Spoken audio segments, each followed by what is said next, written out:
queridos alunos! Eu sou a professora Aldaleia Santos, sua professora de Ciências, e vamos para a nossa aula de número 21, Revisão e Avaliação. E vamos para a nossa revisão.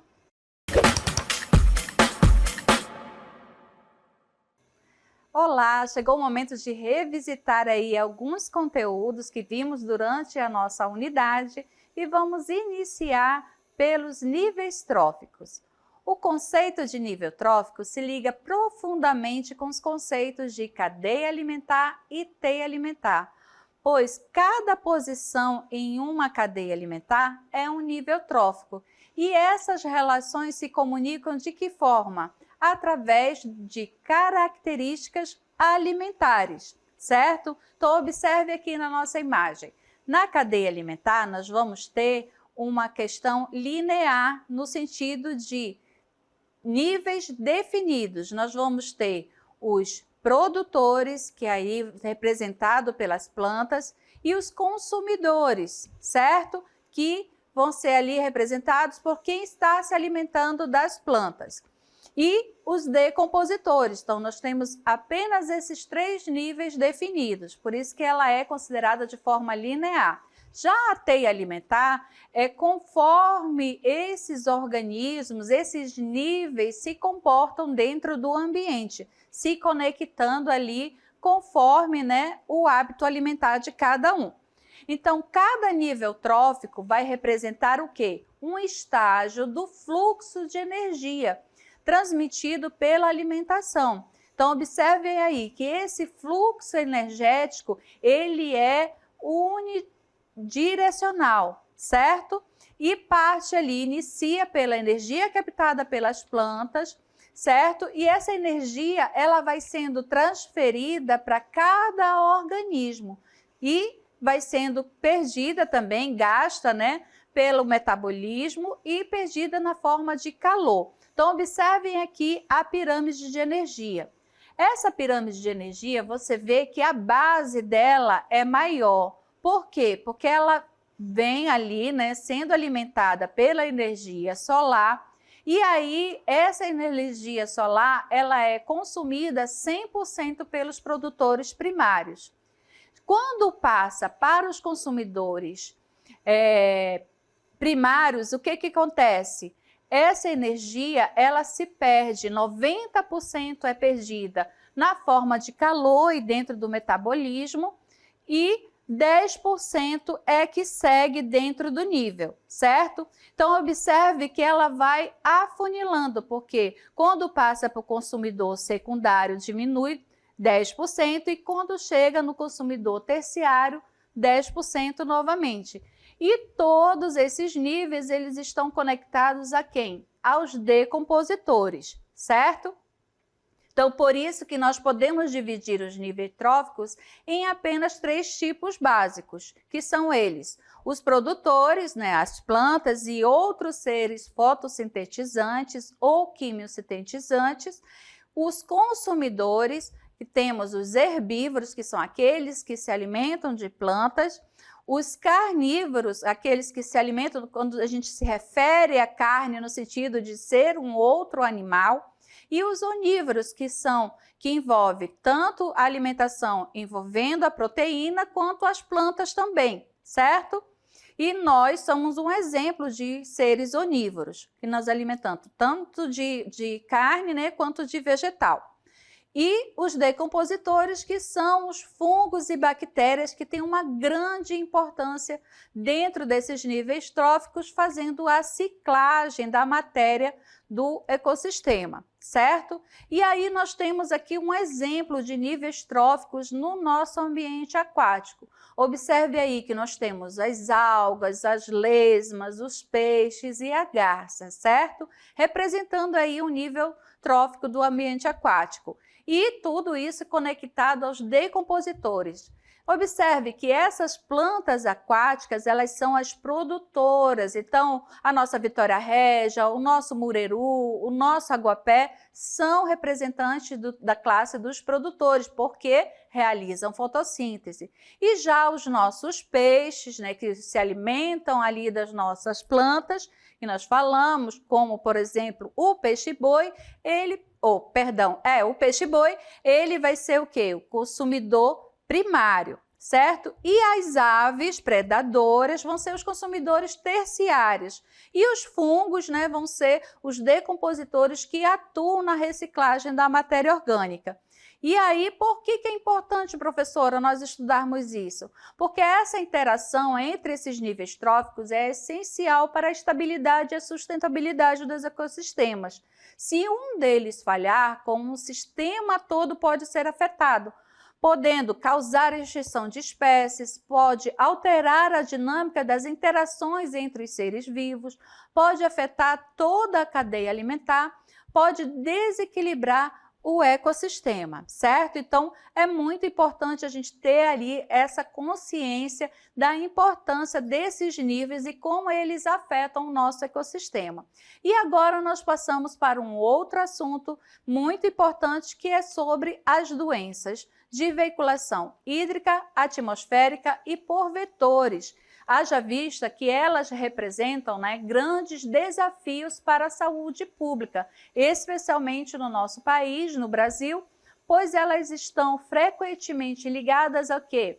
A condições, né, de saneamento básico precárias. Aí envolve coleta de esgoto, tratamento da água e uma urbanização desordenada, né? Tendo ali questão de invasões, que justamente tira do poder público a questão de organizar o saneamento básico e as mudanças climáticas. Então, vamos iniciar pelas doenças de veiculação hídrica, que são aquelas que são transmitidas pela ingestão de água contaminada ou contato com essas águas poluídas ou por alimentos lavados, né, com essa água. E a principal fonte de contaminação vai ser o quê? O esgoto humano e animal sem tratamento adequado. E como exemplo dessas doenças, nós vamos iniciar com a hepatite A. Observem que a hepatite A, ela é, né, através do micro-organismo, do vírus da hepatite A, e a contaminação vai ser o quê? A ingestão de água ou alimentos contaminados com fezes infectadas pelos vírus, por isso que é principalmente pela via fecal oral, certo? E quais são os sintomas, professora? Nós tem aí febre, fadiga, dor abdominal, observem na imagem, a icterícia, que é essa cor amarelada dos olhos e também da pele. Um outro exemplo de doença hídrica é a giardíase, que aí vai ser o quê? Um protozoário, a Giardia lambda. E a contaminação vai ser a ingestão de água contaminada com fezes humanas ou de animais, certo? E os sinais são diarreia e cólicas abdominais e náuseas. Temos também um outro exemplo, a leptospirose, que aí o micro-organismo vai ser uma bactéria, a leptospira. E a contaminação é o contato com água ou solo contaminado com urina de ratos infectados, certo? E aí é o risco durante períodos de enchente, que, né, as crianças às vezes têm o hábito de brincar. Não faça isso, porque você pode entrar em contato com essa água, né, contaminada pela urina de rato, certo? E quais são os sinais e sintomas? Febre, calafrios, dores musculares, dor de cabeça, icterícia, que é aquela pele amarelada e o olho, e insuficiência renal e hemorragia. E agora nós vimos até aqui, né, as doenças de veiculação hídrica. Vamos iniciar agora as doenças de veiculação atmosférica, que são as doenças transmitidas pelo ar, geralmente por meio de gotículas respiratórias ou partículas suspensas no ar. Quais são as causas? Dos micro-organismos, nós vamos ter vírus, bactérias e fungos que estão liberados no ar pela tosse, pelo espirro ou pela fala de pessoas contaminadas. É também uma causa a poluição do ar, através de partículas finas, certo? Gases tóxicos, como o monóxido de carbono, dióxido de nitrogênio, o ozônio, que são provenientes de onde? De veículos, de indústria e da queima de combustíveis, certo? E agora nós vamos ver algumas doenças de veiculação atmosférica infecciosas, causadas aqui por micro-organismos. Vamos iniciar pela gripe. Observem aí. E o vírus, né, da influenza é o causador da gripe. E a contaminação é o contato com secreções respiratórias infectadas, com gotículas. Sinais e sintomas, né, vão ser febre, tosse, dor de garganta, dores musculares e fadiga. Outro exemplo de doença de veiculação atmosférica, a Covid-19, né? O micro-organismo vai ser o vírus, coronavírus, SARS-CoV-2. E a contaminação vai ser o quê? Contato com gotículas respiratórias ou superfícies contaminadas. Sinais e sintomas, né, como febre, tosse, falta de ar, fadiga, perda. Uma das características marcantes aí da Covid é a perda do olfato e do paladar. E agora nós vamos falar de doenças de veiculação atmosférica não infecciosas, ou seja, por poluição. Nós vamos ter doenças respiratórias crônicas, como a asma, a bronquite, a doença pulmonar obstrutiva, né, que podem ser agravadas ou desenvolvidas devido à exposição à poluição. Temos doenças cardiovasculares, né? A poluição do ar aumenta o risco de ataques cardíacos, doenças arteriais coronarianas e acidentes vasculares cerebrais. Câncer de pulmão e bexiga, com a exposição prolongada a esses poluentes atmosféricos, também pode ocorrer. E como que se faz a prevenção e o controle? A vacinação, muitas dessas doenças que nós falamos, como o coronavírus, né? A gripe tem vacinação e isso é fundamental para prevenir doenças infecciosas, como a gripe, o sarampo, a cachumba e a rubéola. Tem também a questão da higiene respiratória, né? Ter o hábito de cobrir a boca e o nariz ao tossir ou a espirrar. Manter a questão da ventilação, manter os ambientes bem ventilados para reduzir o quê? A concentração dos organismos, dos micro-organismos, certo? Então, a poluição do ar, ela também pode ser causada por queimadas, que liberam gases tóxicos e partículas finas, afetando a saúde respiratória e cardiovascular, podendo causar doenças graves, irritações e internações, especialmente em crianças, idosos e pessoas com doenças crônicas. E como podemos evitar as queimadas? Através de campanhas de conscientização, né, para evitar essas queimadas, a fiscalização ambiental e a aplicação de leis contra o desmatamento ilegal, evitar o descarte de cigarros e lixo em áreas com vegetação, né? Nunca faça fogueiras sem a devida segurança e não solte balão. A distribuição de máscaras e atendimento médico em períodos críticos também é uma forma de evitar. E agora nós passamos para as doenças transmitidas por vetores, que são aquelas doenças causadas por patógenos ou parasitas que são transmitidos de um hospedeiro infectado, humano ou animal, para um hospedeiro suscetível através de vetores. E aí, quem são esses vetores? Os mosquitos, carrapatos, moscas e outros insetos, certo? Então, eles também adquirem os patógenos para passar. Eles não desenvolvem nenhum tipo de doença, mas fazem a transmissão. E essas doenças, elas representam um problema significativo de saúde pública em muitas partes do mundo, com milhões de casos de óbitos anualmente. E aqui nós temos alguns exemplos de doenças, né, causadas por esses vetores. Nós temos um exemplo, o Aedes aegypti, que causa dengue, chikungunya, zika, febre amarela, o anófilis, que transmite a malária, e o culex, que transmite a filariose, né, e a febre do Nilo. Nós temos os flebotomínios, que transmitem a leishmania, tegumentar e visceral. E os barbeiros, que são os triatomíneos, que transmitem a doenças de Chagas, certo?